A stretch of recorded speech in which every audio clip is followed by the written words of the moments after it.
Ladies and gentlemen, I'm going to Utrecht to play a little bit of Riftbound. Riftbound regional qualifier, meaning Worlds. So I will be missing out the finals. Yeah, it's tough. We're going to review all the games, but I won't be there to stream them, sadly. I'm at a point in my life where I'm like choosing certain things, and I want to do well at the regional qualifier. Of course, I've been preparing for quite some time. I'm aiming to become and be the best of Asia, so we shall see. Anyhow, I thought that I should break down the finals to give my thoughts. Let's start with Korea. Korea, very, very nice bracket. DK, bro, KT, DK. KT doesn't belong here. It's just a trio. GENG, they're going to smoke them. T1 versus HLE, this matchup is going to be super exciting. Obviously, there's a lot of narratives on the line. You have Kanavi versus T1. T1 is as big as Demon. You have Zeus versus Gumayushi versus this old team. Everyone from the ZFGK roster is in this BO5. Everyone is in the pocket. Everyone's here. And everyone's playing for different teams, you know, like, it's going to be exciting. You have Doran versus his old team, HLE. Doran versus Zeus. There's so much history there. You have the narratives ongoing from the split in terms of the matchups, which is amazing too. In terms of narratives, it's jam-packed. You have so many world champions here. You have Zeka, you have Doran, you have, of course, all the T1 players like Pace, Delight, and Kanavi. They are little puppies here, you know. They are little puppies here with the lack of that title. But they, you know, at least they can flex. MSI title, come on now, come on. Like, they have MSI titles. The other guys, besides Faker, don't have MSI titles. So there's that, you know, it's just stacked to the brim with accolades, which is exciting. But let's talk about the game in itself. I think that Keria has showcased himself to be in some of his best form of his career, and that says a lot. That says a lot. His form is absolutely crazy. And I think that T1, all they've been waiting for is Owner to reach his peak again. And I think that's what we saw glimpses of. T1 went on a tear in terms of, you know, win streaking. If we just look at their match history, they have had a fantastic streak. Look at how well things have gone for them. This is absolutely insane in terms of the run. So we had, of course, the loss against HLE. And then we had the, the continuation here that was absolutely delicious. They did very well. They beat GENG. And GENG was the one series where we finally saw, damn, Owner is back. And I think that to me is the greatest detail. I think with the meta shift that we saw from 09 to 10 has also been very good for T1. With the implementation of Death via Touch and the shift in mid lane, I think that's very helpful for T1 because I do think that a shake-up in the mid lane is healthy for a player like Faker. I think that the form, currently in my opinion, the most important two roles in the game in terms of what offers you a macro ceiling is jungle and support. And I think that that is absolutely, you know, a massive edge for them coming into this. I think that in terms of where their bot lane phase is at too, Pace and Keria, I think it's they are laning better than anybody right now in the bot lane. And I think these things matter so much because we've seen an evolution in the meta game where people do swaps. And I think as long as it's a swapping game that opens up the game earlier, that's very beneficial for Doran because that puts him in his element. So with all of these things said, just to compare it to HLE's side, I do think that HLE, you know, in terms of Kanavi's early game aggression, absolutely nice. I think that Zeka attaches himself to the Kanavi gameplay very well. I think that synergy is super strong. I think Delight also attaches himself to that gameplay. Zeus lane phase is absolutely insane. Gumayushi is probably like the best isolated ADC to support that playstyle. Best isolated ADC in the world, easily. And I think that HLE have a lot of strengths, but I do think with the ramp up of Owner and the ease of execution for solo lanes, I do think that T1 is going to take this one. I don't want to sit here as well and measure all the psychology behind it, but I do think that T1's ramp up is a very, very great sign, and I do think that T1 is favored against HLE. It doesn't mean that HLE can't win, because I can definitely see that happening, because this is going to be a close matchup, but I'm going to favor T1. In regards to GENG, I do think that their solo lanes have the capacity to outmuscle. We also saw glimpses of the good versions of Canyon too. The big knock on GENG, right, is that Duro, Ruler, and also Canyon have had a rough split. So there is some potential weakness there. But Chovy has still been Chovy. And I do think that GENG looked better and better over time. And their series against HLE was a big positive in my mind. Currently, my gut feeling is telling me that GENG is going to beat whoever is going to drop from the HLE T1 match. At this point in time, GENG is coming weaker into playoffs than we've seen them in the last, let's say, 3 years. But I do think that GENG right now, with where the meta is at and with Canyon's form, I do think that they could beat any of the team, either HLE and T1. Once again, I think that that matchup will be close too, but my gut call tells me that I think GENG is going to make it. So for my prediction is T1 #1 seed, GENG 2nd seed. There's something just, obviously here, on a different day, I can argue for each team. That's what's so beautiful about the LCK playoffs. Is I can easily argue for HLE, I can argue for T1, I can argue for GENG. So I'm just going off of my gut here in terms of what I expect to happen. And it could be based on like historical evidence and the players involved. And maybe that is the main thing that is swaying me. But KT, they don't even belong here. Like D+ is better than them. Like they don't even belong here. I really don't want to see this team. You know, this is just an email. All right, let's take a look at China. China, you know, for those who don't know, Top Esports is not the same Top Esports as we've seen in the past. You know, people might be afraid, oh, Top Esports is going to go to Messiah and choke. Obviously, could happen. I think JackeyLove is still a part of that process. JackeyLove has had some terrible international performances recently. But this Top Esports is very different. Very different because Cream is a veteran mid laner now. He plays everything. He's no longer like the melee Andy. He's like, oh, I don't want to see him on majors, pick melees, pick a Yone, pick a Kali. No. His Ari play, his Aurora play, his Hui play. All these champions he does really, really well on. Let me just pull you up some Cream stats. In terms of his range of play, it's absolutely magnificent. And his range of play allows range of play for the entire Top Esports team. And I do think that this is the most versatile LPL team. Which makes me think that internationally they're going to do a lot better this year than the previous one. Because the previous Top Esports alteration, it was all Kanavi. They all played Kanavi League of Legends. And Kanavi League of Legends is, I'm going to try to, like I've made this analogy in the past, but Kanavi League of Legends is, he builds a cage, then drags the enemy jungle into that cage, and then beats the shit out of that jungler. That's the whole Kanavi game plan. But what happened for Top Esports against T1 is that they just didn't enter the cage.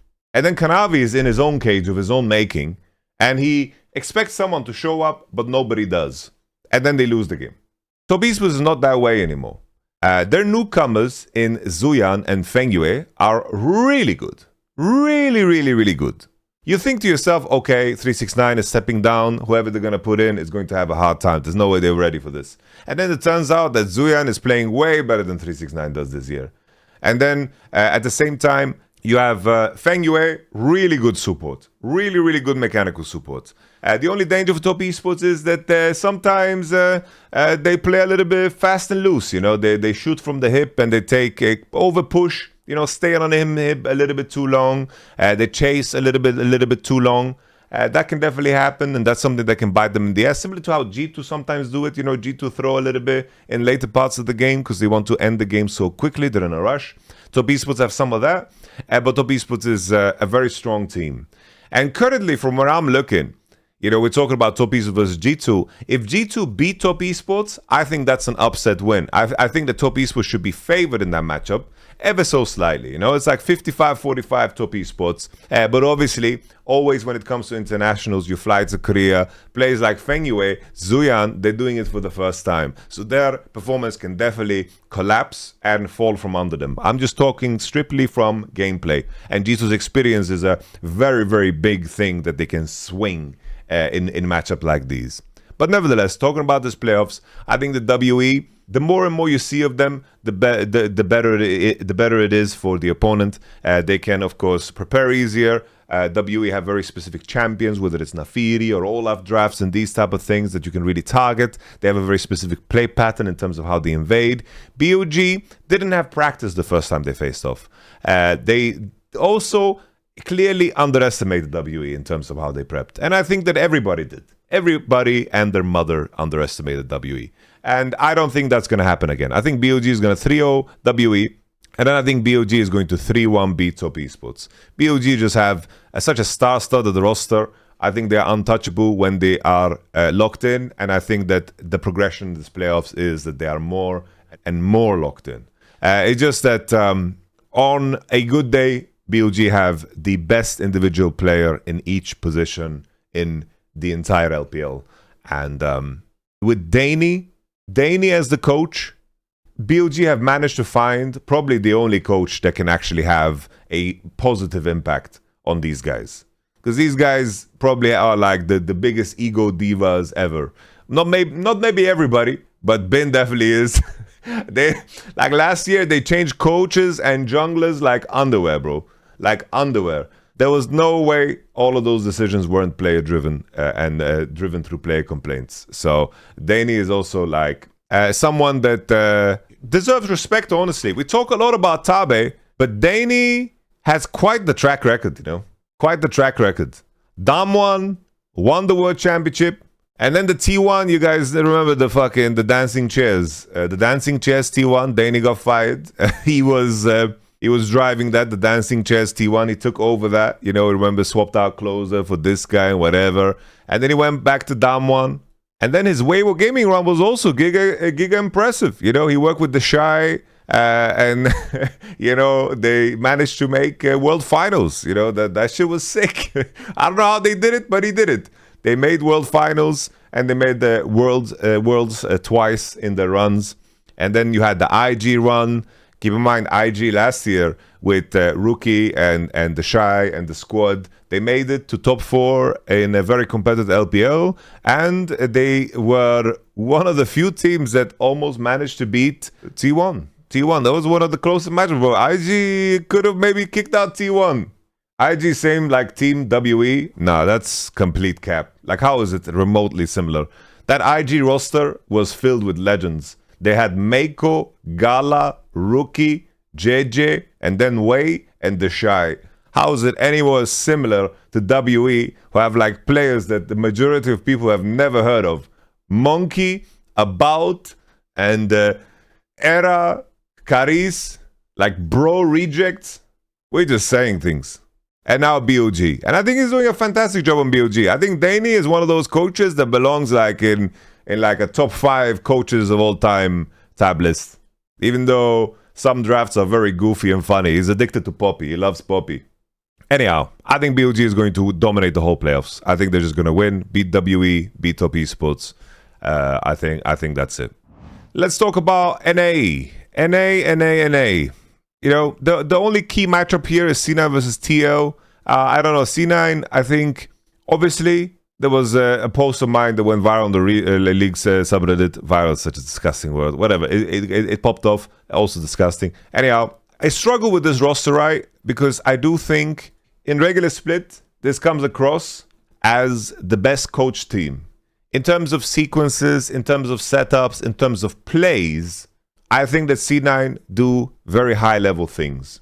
But I think the individual instinct on an individual level is very, very bad. Very low level. And that's strictly mechanical. And I do think that the mechanical ceiling of C9 is lower than TL, lower than LYON, and even lower than Fly. It's just that Fly is just so strategically non-existent. They have no foundation. Mechanically super good, but even in this TL series, they fell apart. They, like, I don't know, in most games what happened was a Team Liquid just caught one guy, then they caught another guy, then they caught another guy, and then they caught another guy, and then they caught one more guy, and then the game was over. That was just like the experience of watching TL versus Fly. Anyhow, C9 versus Team Liquid. C9, I do think, you know, if it's what they showed in the regular split, it should be better than TL. But TL, especially because Quid had like a very good series against Fly, that could get very scary. I think TL have players that can clutch it up way better than C9. On paper, C9 better in the regular split. I think that Team Liquid as a team, I think that Quid, JJ, YamatoCannon, these are players that can clutch it up. They can definitely clutch it up. I like Jose Diodo. I don't think he's going to be as punishing, and I think that Blabber can get rolling a little bit more. But this one is the toughest one to predict. I think either team is going to lose to LYON. I think Team Liquid, if they beat C9, have a higher chance of beating LYON, because the C9 LYON matchup just doesn't work. It just really doesn't work. I don't want to see that again. I'm sorry to say it. But Team Liquid, I think the more and more they simplify their game and don't try to squeeze leads out of stone, I think that Team Liquid can show their strengths more and more. Because I think that in a lot of games, I feel like in 90% of the games I watch Team Liquid, they have great game states. But then they just like fumble completely in their mid to late game. And the more and more they simplify and play around objectives, the better they're going to become. And the better Quid plays, the ceiling also increases. Because Quid has had a very bad year. If you guys remember the offseason, back in, of course, the beginning, like Quid was one of the most hyped players. KC wanted Quid. C9 wanted Quid. Everyone wanted Quid after his 100 Thieves run. Everybody wanted Quid. And here, Team Liquid got him, and he has shown very little. But this FlyQuest series was the big step up. So there's a world here where Quid just dominates and Jose Diodo and Quid just take over. That could happen easily. Definitely it could happen. This is a tough one to predict. I'm so hurt in my soul by how C9 plays that I just worry how they're going to act here under pressure, on the brink of qualification to MSI. I worry about them. I feel like TL come in with a lot less to lose here. So my gut tells me that TL is going to take it somehow. Even though it's like rational irrationality. And there you have it.